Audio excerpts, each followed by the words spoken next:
MK times news में आपका स्वागत है। मैं हूं एमके आजाद। आज हम महाराष्ट्र की फिर चर्चा करने वाला है। आज दो राजनीतिक घटनाओं पर हम चर्चा करने वाले हैं। अब अंत तक हमारी इस वीडियो में बने रहिए। तो सबसे पहले जान लीजिए कि महाराष्ट्र में सीएम का जो सस्पेंस है वह खत्म हो गया। जी हाँ, तमाम मशक्कत के बाद भारतीय जनता पार्टी ने अपना सीएम चुन लिया। उनके विधायक दल में जब देवेंद्र फडणवीस का नाम सामने आया तो स्पष्ट हो गया कि अगला सीएम वही होंगे। और उसके बाद तीनों ने यानी एकनाथ शिंदे, देवेंद्र फडणवीस और अजीत पवार ने राज्यपाल से मुलाकात की। अब मुलाकात का भी जिस तरह से दृश्य था उसको भी आज समझ लीजिए। बड़े दिलचस्प नज़ारे हैं। महाराष्ट्र में सबको एंट्री मिली थी, किसी का कोई रिस्ट्रिक्शन नहीं था, यानी मीडिया बंधुओं को भी पूरी तरह से तरजीह दी गई तो समझा जा सकता है। उसके बाद तीनों ने आकर प्रेस कॉन्फ्रेंस किया और सरकार के बारे में, नई सरकार के बारे में बताया। बड़ा दिलचस्प है, पहले ही से मालूम था, दर्शक जानते थे दिसंबर को ही पूरी तरह से महाराष्ट्र का सीएम मिल जाएगा। और उस सीएम के शपथ ग्रहण समारोह में नरेंद्र मोदी जी जरूर आएंगे। इसको लेकर भी स्ट्रीम मीडिया पूरी तरह से मुस्तैद जरूर नजर आई। जी हाँ, और आज पटाक्षेप हो गया, यानी महाराष्ट्र का सीएम का जो सस्पेंस था उसका पटाक्षेप हो गया। 5 तारीख को देवेंद्र फडणवीस तीसरी बार शपथ लेंगे। वो पहले भी सीएम रहे हैं, लेकिन जो घटनाक्रम घटी उसको भी आज फिर टटोल लीजिए। मैंने पहले ही इस वीडियो में बताया था आपको कि जो एकनाथ शिंदे के बारे में जो बात स्ट्रीम मीडिया में चल रही है या दूसरे सोशल मीडिया में चल रही है, उससे इतर मैंने कहा था कि एकनाथ शिंदे में उतनी दमखम नहीं है जो भारतीय जनता पार्टी एक बड़ी पार्टी से पूरी तरह से तोल मोल कर सके। उसकी कद राजनीतिक दृष्टिकोण से इतनी बड़ी नहीं है कि वो भारतीय जनता पार्टी को ब्लैकमेल भी कर सके। और हम यह बात अपने दर्शकों को पहले ही बता चुके हैं। और जो कुछ सामने नजर आया, और मैंने जो पिछला वीडियो में बनाया, एकनाथ शिंदे नाराज चल रहे हैं। दरअसल एकनाथ शिंदे नाराज नहीं चल रहे हैं। वो भारतीय जनता पार्टी का आपसी कला था, अंतर कला था, जो किसी न किसी रूप में एकनाथ शिंदे के माथे में फोड़ने का प्रयास किया गया। यह भी सच है कि एकनाथ शिंदे थोड़े नाराज जरूर थे। नाराज होना वाजिब भी बनता है। सीधे सीएम थे, अब वो डिप्टी सीएम बनेंगे तो नाराजगी तो थोड़ी रहेगी। लेकिन जिस हिसाब से मेन स्ट्रीम मीडिया में और कुछ सोशल मीडिया में यह बात चलाया गया कि एकनाथ शिंदे के वजह से शपथ ग्रहण समारोह में देरी नजर हो रही है और देरी हो रही है, और एकनाथ शिंदे के वजह से ही पूरे महाराष्ट्र में सीएम को लेकर सस्पेंस बना हुआ है। लेकिन अजीत पवार पहले दिन से ही कहते हुए नजर आ रहे हैं कि भारतीय जनता पार्टी के ही तरफ से सीएम का चेहरे होंगे। और अजीत पवार अपने बारे में कह रहे थे और एकनाथ शिंदे की शिवसेना के बारे में कह रहे हैं कि दोनों दलों से एक डिप्टी सीएम होगा, और वही बात सच साबित हुआ। अजीत पवार जिस तरह से अजीत पवार ने पहले ही कहा था, वो अब सब साजित होने लगा। तो समझते चले जाइए, लेकिन जो कुछ सामने नजर आ रहा है इतनी आसान भी नहीं है। सरकार का बनना और चलना ये अलग अलग बात है। ये अलग सी बात है कि मुख्यमंत्री के दावेदारी को लेकर जिस तरह से फडणवीस ने बाजी मार ली है, तो वो स्पष्ट दिखा जा सकता है कि महाराष्ट्र की राजनीति में देवेंद्र फडणवीस की अपनी पकड़ जरूर है। जी हाँ, और तमाम अटकलों के बीच यह भी स्पष्ट होता हुआ दिखा कि संघ का यानी आरएसएस की प्रमुख चेहरों के नाम में देवेंद्र फडणवीस का नाम सुझाया गया था। अंदर खाने की बातों पर यकीन किया गया।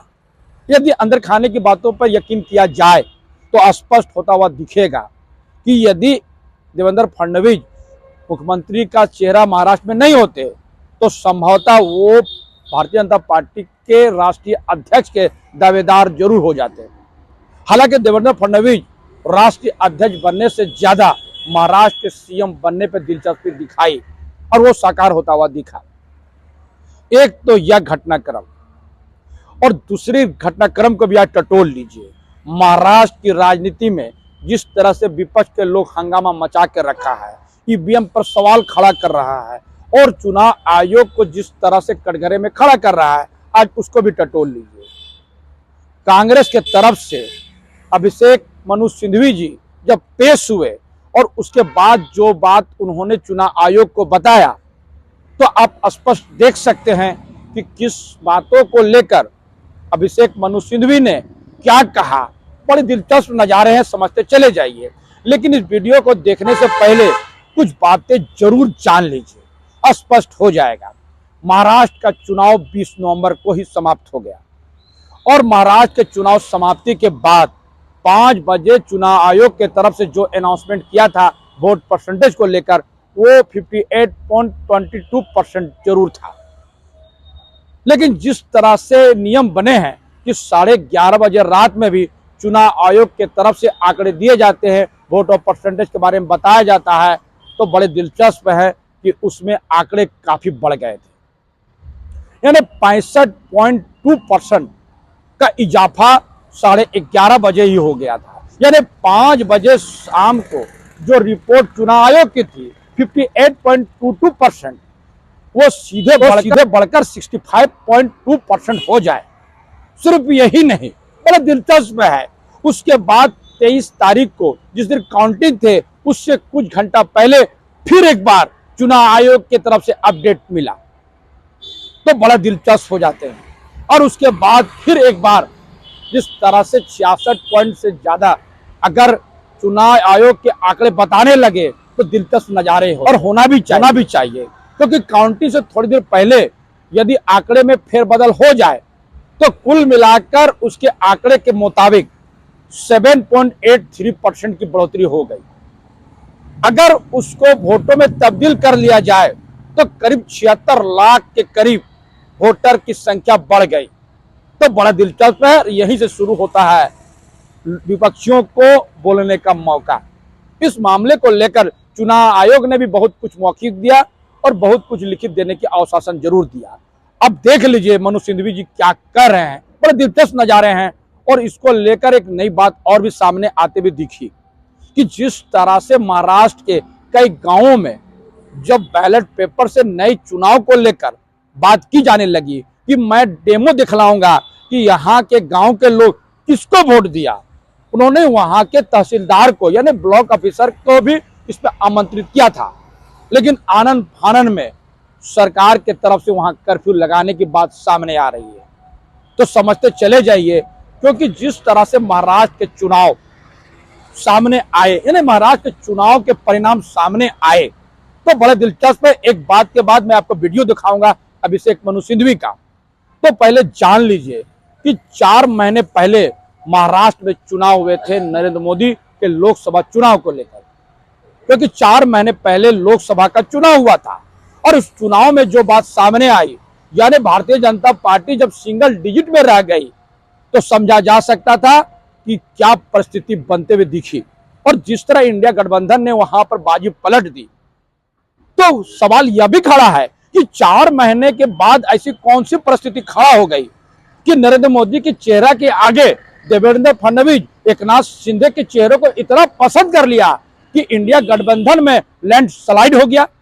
कौन सी परिस्थिति 4 महीना में ही खड़ा हो गई कि जो सिंगल डिजिट में लोकसभा चुनाव, जो देश का चुनाव होता है, नरेंद्र मोदी को प्रधानमंत्री बनना था, पार के नारे लगाए गए थे, तो महाराष्ट्र कैसे छूट गया। और 4 महीने के चुनाव के बाद कौन सी परिस्थिति खड़ा हो गई कि सब कुछ सामान्य होता हुआ दिखा।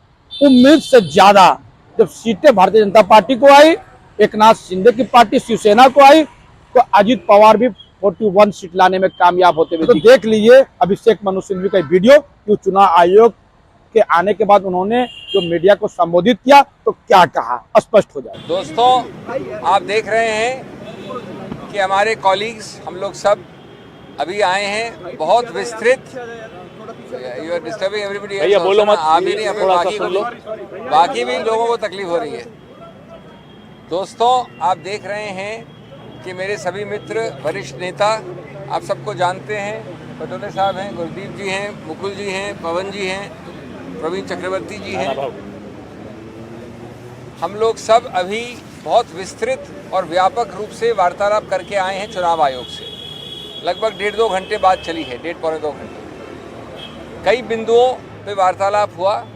हमने बड़े स्पष्ट रूप से हमारे बहुत गंभीर मुद्दे उनके सामने रखे। संक्षिप्त में बात यह है कि हमारा उनके सामने जाना संवैधानिक पारदर्शिता के आधार पर है। आप जानते हैं कि चुनाव समतल ज़मीन पे न हो तो गणतंत्र और लोकतंत्र पे आघात होता है और वो सीधा बेसिक स्ट्रक्चर संविधान के मूल ढांचे पर आघात होता है। इसलिए हमने कहा कि पारदर्शिता, विश्वास और लोकतंत्र के इंटरेस्ट में ये वार्तालाप होना चाहिए। और इसका मुख्य बिंदु था कि जो हमारे बहुत गंभीर मुद्दे हैं उन पे आपको डेटा रिलीज़ करना चाहिए, तथ्य देने चाहिए, उसका अवलोकन और उसका निष्कर्ष हम निकाल लेंगे। 3 या 4 मुख्य बिंदु थे। पहला था कि किस प्रकार से लाखों, बहुत बड़ी मात्रा में लोगों का, वोटर्स का घटत हुई है, कमी हुई है, डिलीशन हुआ है महाराष्ट्र में। हमने कहा है कि इसके जो पर्याप्त फॉर्म होते हैं, इसके एक तौर तरीका होता है, घर घर जाके इसको प्रमाणित करना होता है। उस प्रक्रिया के लिए हमें booth wise, polling booth wise और कॉन्स्टिट्यूंसी वाइज विस्तृत डेटा चाहिए जो अभी अवेलेबल नहीं है। उससे मालूम पड़ेगा कि इतना बड़ा नंबर जो लोगों का डिलीशन हुआ है वो किस आधार पे हुआ है, क्यों हुआ है, कैसे हुआ है। ये हुआ बिंदु नंबर 1। और उसमें हमने ये बताया कि कई बार हमारे सब लोग ज़मीन पे बात करके आए हैं, पटोले साहब यहाँ पर हैं, हमारे महाराष्ट्र के अध्यक्ष हैं, कि कई लोगों ने बताया कि कई डिलीशन एक व्यक्ति के 200-250 फॉर्म भरने के साथ हुए हैं। ये असंभव है। इससे मालूम पड़ता है कि एक साथ सामूहिक रूप से आप विकृत करना चाह रहे हैं चुनाव प्रणाली को। दूसरा हमारा बिंदु था इसी रूप में वोटर लिस्ट में जोड़ना, एडिशंस। और उसमें हमने कहा कि लगभग 5 महीने का जो समय है लोकसभा और असेंबली के बीच में, उसमें लगभग 47 लाख यानी 50 लाख से 3 लाख कम वोटरों का जोड़े गए हैं, एडिशन हुआ है। इसका औचित्य क्या है? इसके फॉर्म्स कहाँ हैं? फॉर्म 6 हो, फॉर्म 7 हो। इसका डोर टू डोर वेरिफिकेशन कैसे है, किस आधार पे हुआ है? हमको वो रॉ डेटा चाहिए।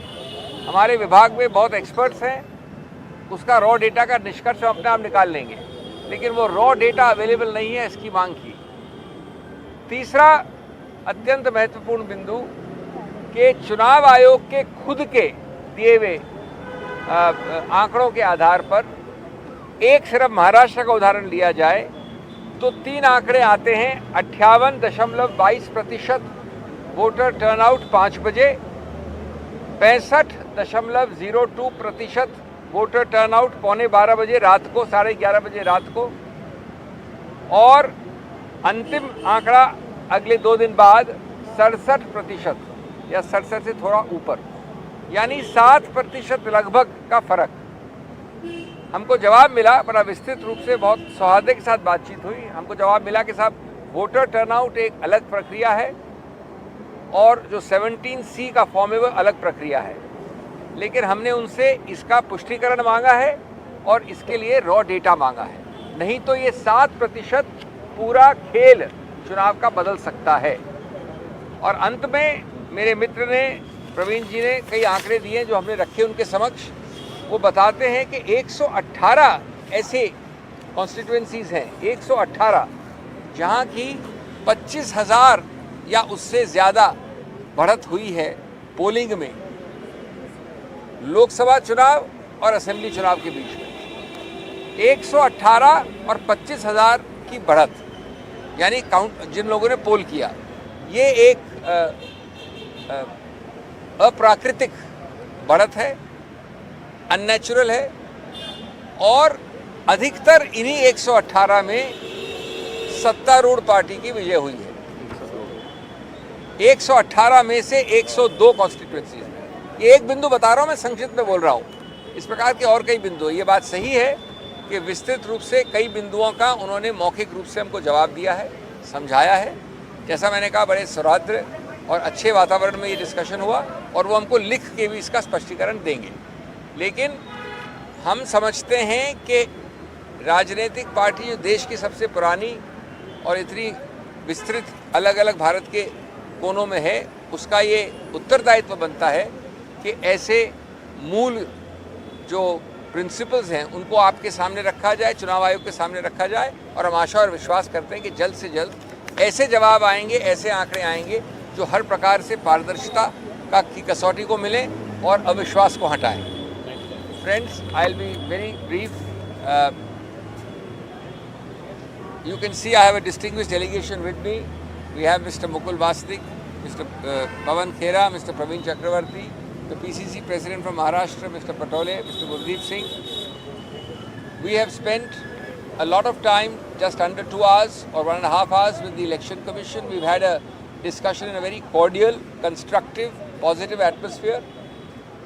I started by telling the Commission that ultimately we are furthering the cause of democracy, because an uneven, non-level playing field for elections directly affects and undermines the basic structure of the Indian Constitution, which, as you know, does not allow even a constitutional amendment to affect the basic structure. We said that we are here before you, A, in a constructive spirit, B, in the interest of transparency, C, to reduce the trust deficit, and ultimately our first step is to get disclosure of large volumes of raw data. Once we have the raw data, we will be able to give our own conclusions and further analysis will follow. 3 or 4 main issues we raised. Issue number 1 was the large numbers of deletions from voter lists in the Maharashtra elections in the 5-month period between the Lok Sabha elections and the assembly elections. We have questioned the door-to-door surveys which are mandatorily required before you do deletion. We have asked for raw data for the form involved. For deletion it is form 7, for addition it is form 6. We want it booth-wise and constituency-wise. This is vital. This raw data will tell us how there can be such a large number and was it actually preceded by door-to-door checkup. Number 2, under deletion, we have expressed our very grave concern because our ground workers in large numbers have given very, very specific instances and examples of how they have evidence of one individual trying to have 250 forms for deletions projected to the EC. This en masse, blanket, collective deletion applications smacks of great suspicion and distrust. That is something which the Election Commission is obliged to clear. The second point we raised was the converse point of voter additions. We pointed out that in this short time of 5 months, there is roughly 47 lakh addition. Now the Election Commission says it is 39 lakhs. Let us take 39 lakhs. That's not a small number in a 4.5-5 month period. हमारा ये विश्लेषण आपको कैसा लगा, अपने comments पर जरूर comments करें और जिन्होंने अभी तक हमारे न्यूज को सब्सक्राइब नहीं किया उसे विनम्र निवेदन की सब्सक्राइब जरूर कर दे। जोहार।